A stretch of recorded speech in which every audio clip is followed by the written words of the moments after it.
Welcome to science गुरु आसाम मैं शाइकुल sir सकलोके स्वागतम जानाइছো আজিৰ ভিডিঅ'টোত আমি ক্লাस 10 জেনাৰেল সায়েন্সৰ চেপ্টাৰ 7 নিয়ন্ত্ৰণ আৰু সমন্বয় কন্ট্ৰোল এণ্ড কোঅৰ্ডিনেশ্যন এই চেপ্টাৰটো আমি আলোচনা কৰিম সো এই চেপ্টাৰত 6 মাৰ্কস থাকিব টোটাল এটো 6 মাৰ্কস থাকিব এই 6 মাৰ্কসৰ ভিতৰত ইয়াতে কি এটা এমসিকিউ থাকিব 1 মাৰ্কসৰ এটা এমসিকিউ আৰু এমসিকিউ আমি ইতিমধ্যে আলোচনা কৰিছো ঠিক আছে লগতে 2 মাৰ্কসৰ এটা কোশ্চেন থাকিব আৰু 3 মাৰ্কসৰ এটা কোশ্চেন থাকিব 2021 ৰ যেটো ব্লুপ্ৰিন্ট দিছে এইটো হিচাপতে মাৰ্ক ডিস্ট্ৰিবিউশন কৰা আছে সো এতিয়া কথাটো হৈছে কি তোমালোকে ভালকে অধ্যয়ন কৰিলে 6 ৰ ভিতৰত তোমালোকে 6 মাৰ্কসে পাবলৈ সক্ষম হ'বা কাৰণ ইয়াতে যেটো এমসিকিউ আহিব এমসিকিউ টু আন্ডাৰষ্টেণ্ডিং দিস আৰু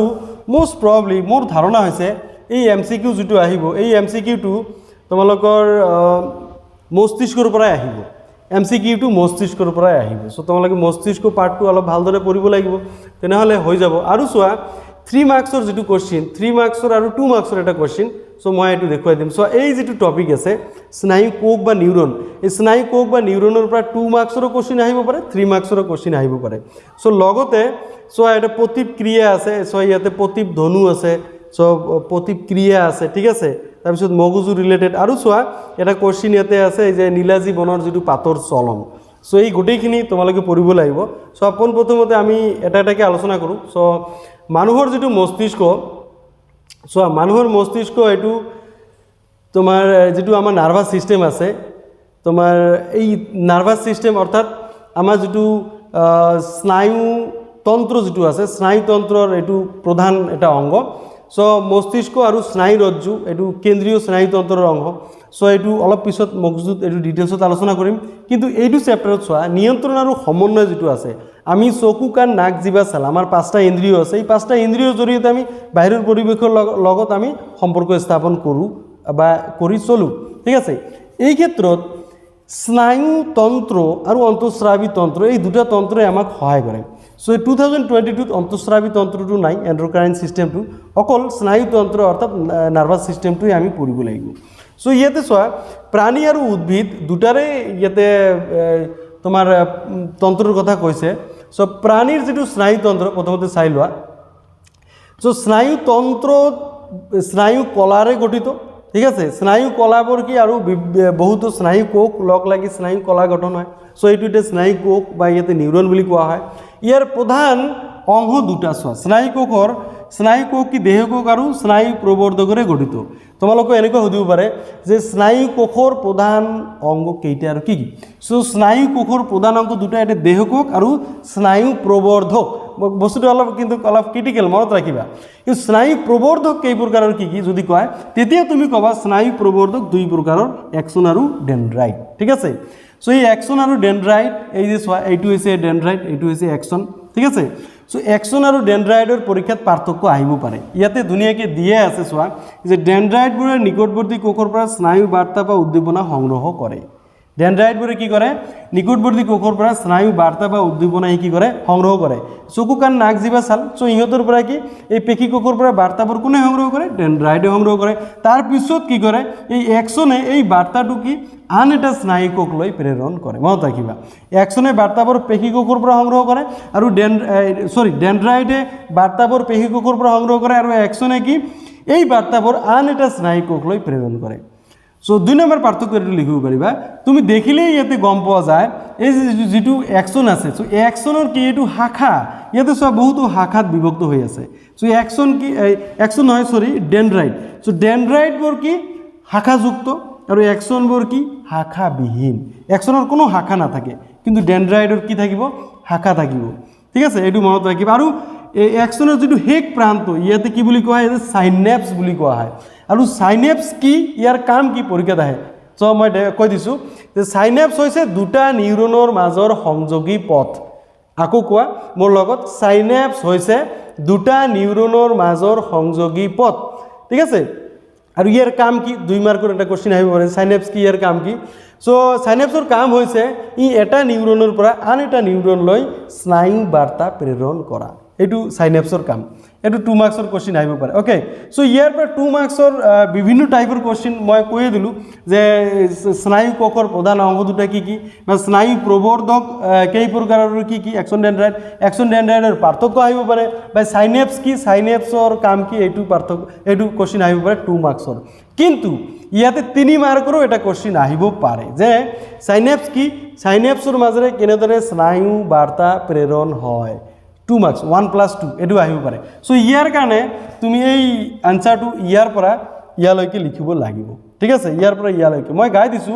সোৱা নাইবা এই কোশ্চেনটো আৰু বেলেগ ধৰণে আহে যে আমাৰ দেহত স্নায়ু বাৰ্তা কেনেদৰে প্ৰেৰণ হয় এইটো সেম উত্তৰ এইটোই উত্তৰ তোমালোকে চাই লোৱা স্নায়ু কোষবোৰ দেহ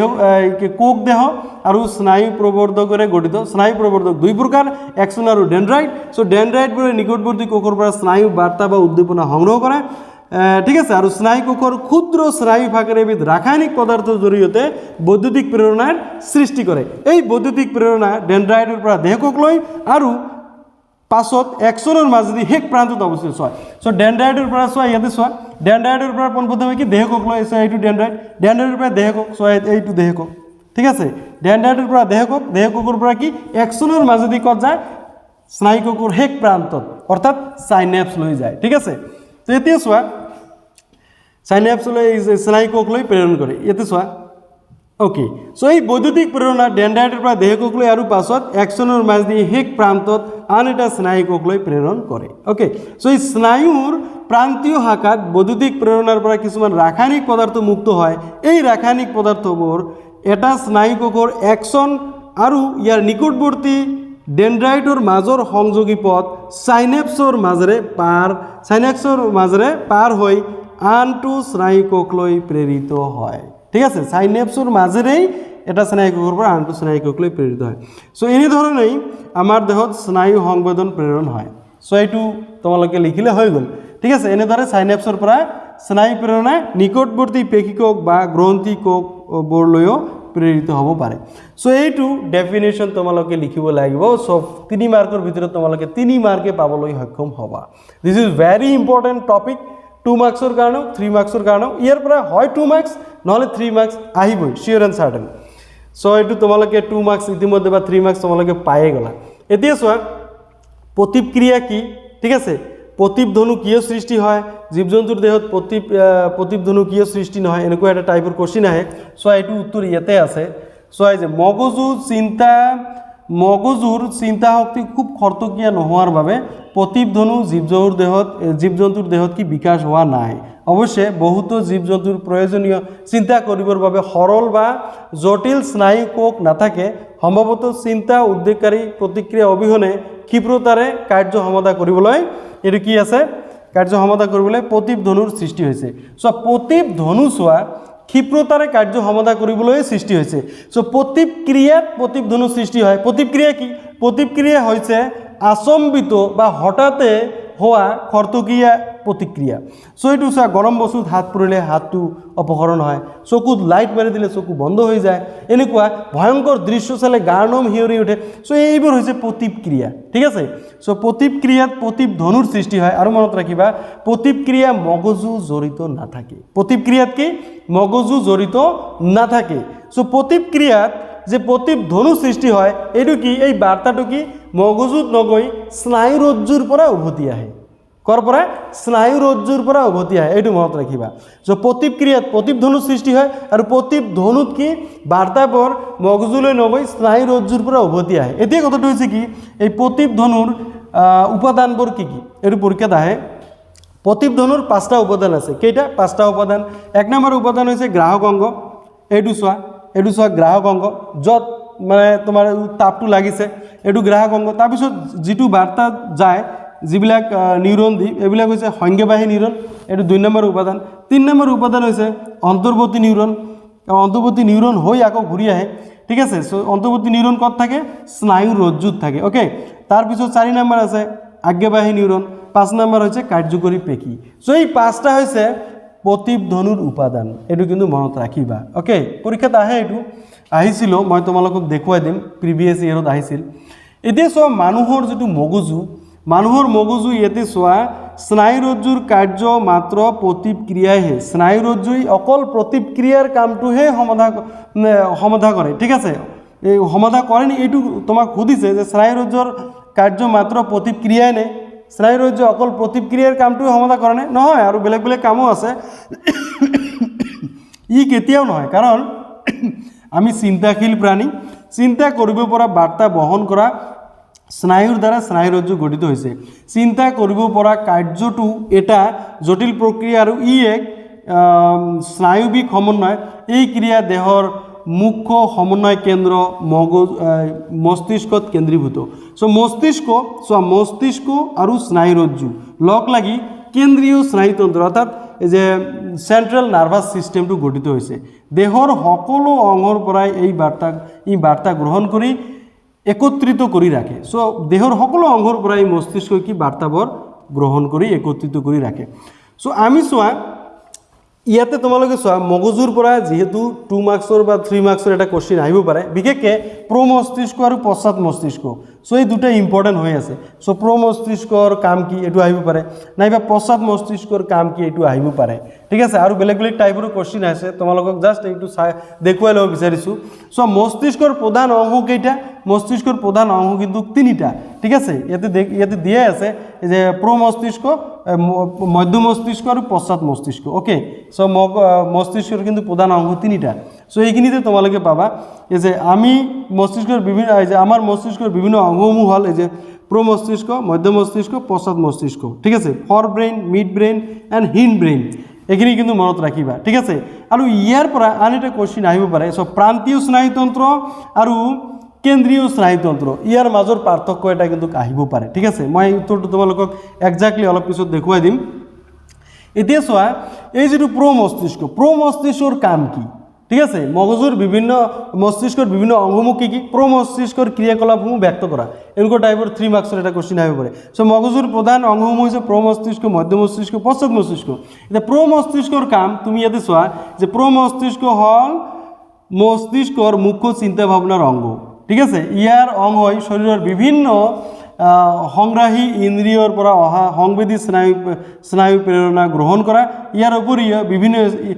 উপৰিও বিভিন্ন স্থান যেনে শ্ৰৱণ ঘ্ৰাণ দৃষ্টি আদি এলাকা থাকে এইবিলাকত চোৱা এই প্ৰমস্তিষ্কত শ্ৰৱণ ঘ্ৰাণ দৃষ্টি আমাৰ যেটো 5 ইন্দ্ৰিয় সো ইয়াৰ বাবে বেলেগ বেলেগ এলাকা থাকে সো বিভিন্ন সংবেদী ইন্দ্ৰিয়ৰ পৰা অহা স্নায়ু প্ৰেৰণা আৰু মস্তিষ্কত ইতিমধ্যে সঞ্চিত হৈ থকা বাৰ্তাসমূহ বিশ্লেষণ কৰাৰ বাবে মস্তিষ্কত নিৰ্দিষ্ট কিছুমান স্থান থাকে এই সকলোবিলাকৰ ওপৰত ভিত্তি কৰি বাৰ্তাসমূহৰ বিপৰীতে সিদ্ধান্ত গ্ৰহণ কৰিব পাৰি আৰু তাৰ প্ৰেৰণা ঐচ্ছিক পেশীৰ দ্বাৰা আমাৰ দেহৰ বিভিন্ন অংগ যেনে আমাৰ শৰীৰৰ পেশীসমূহলৈ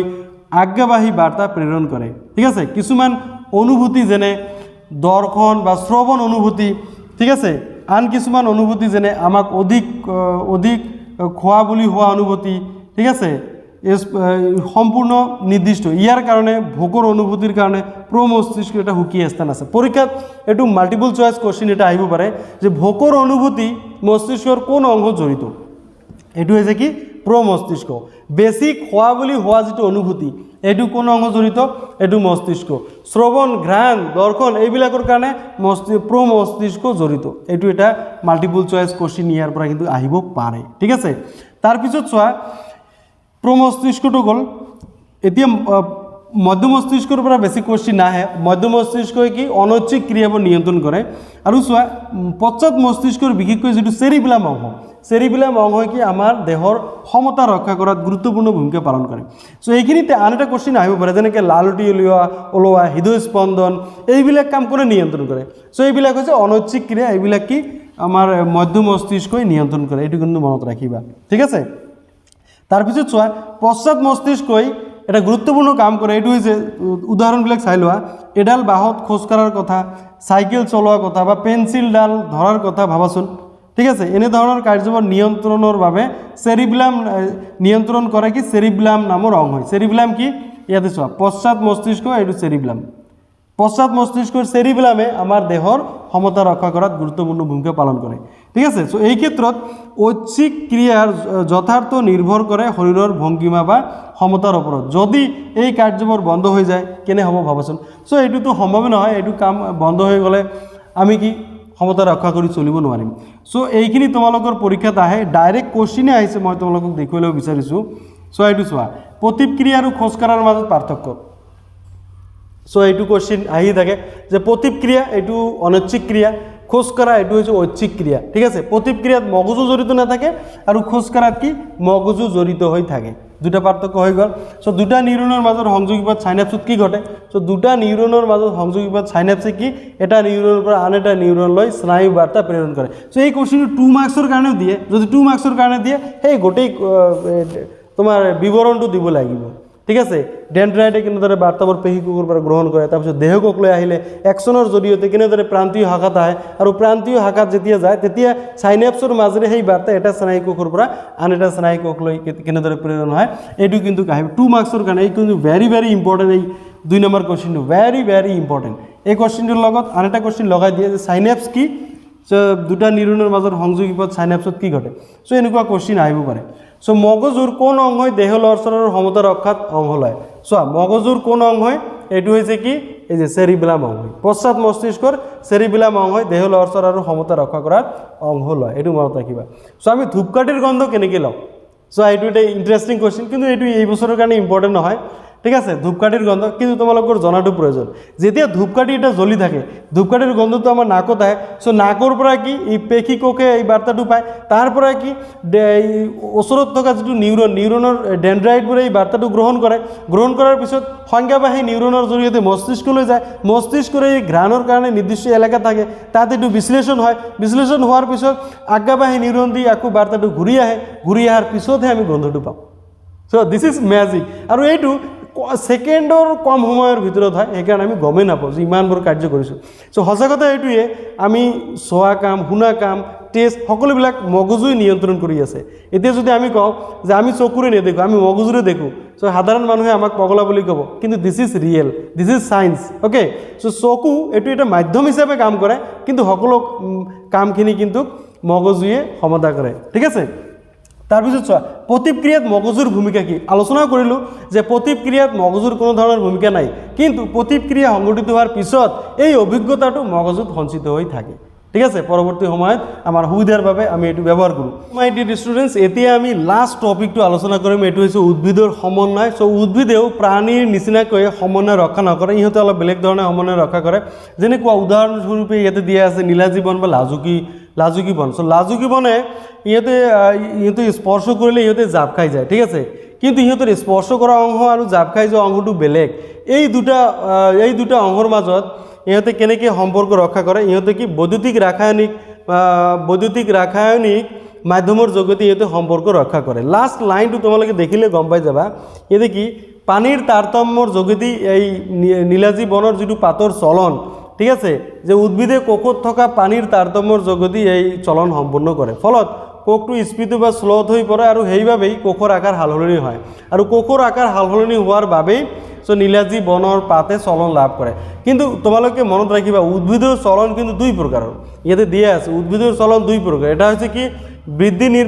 বিকাশ বা বৃদ্ধি নিৰ্ভৰশীল চলন, আন এটা হৈছে কি স্বতন্ত্ৰ চলন। ঠিক আছে, তোমালোকে এইটো কিন্তু মনত ৰাখিবা, কাৰণ সো তোমালোকে এইখিনি অলপ মনত ৰাখিব লাগিব, কাৰণ তোমালোকে ইয়াতে দেখিছাই যে উদ্ভিদৰ চলন 2 প্ৰকাৰৰ। এটা হৈছে কি বৃদ্ধি বা বিকাশ নিৰ্ভৰশীল চলন, আন এটা হৈছে স্বতন্ত্ৰ চলন। সো নীলাজী বনৰ পাতৰ যিটো চলন, এইটো কিন্তু স্বতন্ত্ৰ চলন, এইখিনি তোমালোকে মনত ৰাখিবা। অ'কে, সো ইয়াতে চোৱা, ইয়াৰ পিছত বৃদ্ধিৰ বাবে হোৱা চলন, এইখিনি অমিট কৰিছে 2022ৰ কাৰণে, বাকী এই পাৰ্টটো নালাগে। সো আপটো আমাৰ নীলাজী বনৰ পাতৰ চলনলৈকে লাগিব। সো নীলাজী বনৰ পাতৰ চলন ব্যাখ্যা কৰা, এইটো কিন্তু 3 মাৰ্কছৰ এটা কোশ্চিন আহে, বা 1 মাৰ্কছৰো কোশ্চিন আহিব পাৰে। নীলাজী বনৰ স্পৰ্শ কৰাৰ লগে লগে কিয় জাপ খাই যায়, এইটো 1 মাৰ্কৰো কোশ্চিন আহিব পাৰে। সো তোমালোকে এইখিনিয়ে লিখিবা যে নীলাজী বনৰ পাতৰ চলনটো এটা স্বতন্ত্ৰ চলন। ঠিক আছে, আৰু ইয়াতে স্পৰ্শ কৰাৰ লগে লগে স্পৰ্শ কৰা অংশ আৰু স্পৰ্শ কৰা অংশত কি পানীৰ গাঢ়তাৰ তাৰতম্যৰ সৃষ্টি হয়, আৰু ইয়াৰ ফলত কোষটো স্পীড বা স্লথ হৈ পৰে, আৰু সেইবাবে কোষৰ আকাৰ সালসলনি হয়, আৰু নীলাজী বনৰ পাতটোৱে কি জাপ খাই যায়। কিন্তু তুমি যদি 3 মাৰ্কৰ কাৰণে এই আনসাৰটো অলপ বহলাই লিখিব লাগিব আৰু এই 3 মাৰ্কৰ আনসাৰটো মই স্পেসিফিক এটা ভিডিও মই তোমালোকৰ বাবে ইতিমধ্যে প্ৰস্তুত কৰি ৰাখিছো সো তোমালোকে সেই ভিডিওটো চাব পাৰা মই এইটো ভিডিওৰ ডেসক্ৰিপচনত মই লিংক দি দিম চেপ্টাৰ 9 বুলি দিয়া আছে চেপ্টাৰ 9 নহয় চেপ্টাৰ 7 ঠিক আছে এইটো গোটেই পিডিএফৰ এটা ভিডিও বনোৱা আছে তাতে তোমালোকে এই উত্তৰবোৰ তাতে এক্স্যাক্টলি উত্তৰবোৰ পাই যাবা 3 মাৰ্কছৰ কাৰণে so this topic is also important for 2 মাৰ্কছৰ আহিব পাৰে 3 মাৰ্কছৰ আহিব পাৰে সো তাৰ লগতে এইবিলাক যিবিলাক কোশ্চেন মই আলোচনা কৰিলো আৰু লগতে তোমালোকে কিন্তু এই যেটো মস্তিষ্ক আছে সো এই মস্তিষ্কৰ কোশ্চেন যেহেতু এটা কোশ্চেন ইয়াৰ পৰা আহিবই সো প্ৰ মস্তিষ্ক নহয় তোমালোকৰ এই মধ্য মস্তিষ্ক ঠিক আছে এটো পশ্চাৎ এইটো মধ্য মস্তিষ্ক এই তিনিটা পাৰ্টৰ ভিতৰত এটা পাৰ্ট কিন্তু পৰীক্ষাত আহিবই সো 2 মাৰ্কছৰ কাৰণে আহিব পাৰে যে মস্তিষ্কৰ বিভিন্ন অংগমুখী কি ইয়াতৰ যিকোনো এটা পাৰ্টৰ কাম তোমালোকক সুধি দিব পাৰে সো 3 মাৰ্কৰ কোশ্চেন এটো চেপ্টাৰৰ নহয় 2 মাৰ্কৰ এটা কিন্তু আহিব লগতে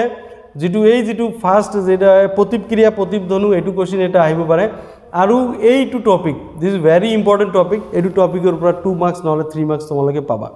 সো মাই ডিয়াৰ ষ্টুডেন্টস তোমালোকে ভালকে অলপ অধ্যয়ন কৰা নিশ্চিতভাৱে এটো চেপ্টাৰৰ যি 6 মাৰ্কছ আছে এটা এমসিকিউ আহিব আন্ডাৰষ্টেণ্ডিং বেস আৰু 2 মাৰ্কছৰ এটা কোশ্চেন আৰু 3 মাৰ্কছৰ এটা কোশ্চেন আহিব সো এজ পাৰ ব্লুপ্ৰিন্ট সেই হিচাপত তোমালোকে অধ্যয়ন কৰা নিশ্চিতভাৱে এইটো ভিডিওৰ পৰা তোমালোকে হেল্প পাবা সো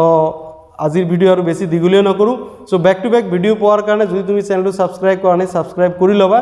আৰু বন্ধুবৰ্গৰ লগত যিমান পাৰা তোমালোকে ভিডিওটো শেয়াৰ কৰিবা আজিৰ ভিডিও ইমানতে সামৰিছো থ্যাংক ইউ ভেৰি মাচ